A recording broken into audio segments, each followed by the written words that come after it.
disasters, while the country's flood control problems are managed. The controversy surrounds that Alice misuse of billions of pesos allocated for flood management initiatives, sparking widespread protest and a call for accountability.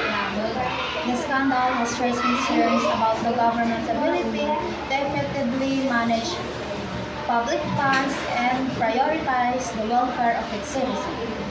In August 2025, President Bongbong Marcos revealed an internal audit exposing irregularities in multi-billion pesos for flood management. The investigation found that the same projects were substandard, poorly documented, or even non-existent. Several government officials, lawmakers, and contractors has been implicated to the scandal.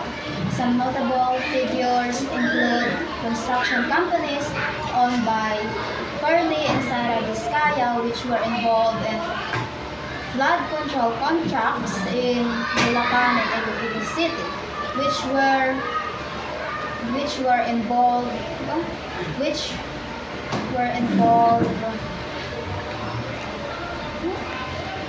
flood control contract. Bulacan and Iloilo City with of ghost project and overpricing. The scandal has led to widespread protests and a call for accountability. The Senate Blue Ribbon Committee has launched an investigation, and the Office of Ombudsman has filed charges against several individuals and companies. The government has also frozen over 6 billion pesos allocated for flood management.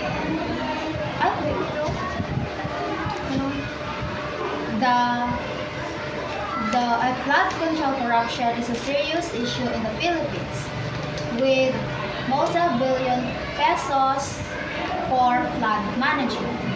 It's crucial for the Philippines to implement reforms and ensure that those who's responsible are held accountable. The Philippines deserve a government who prioritizes the welfare and safety. Thank you. Okay, thank you so much.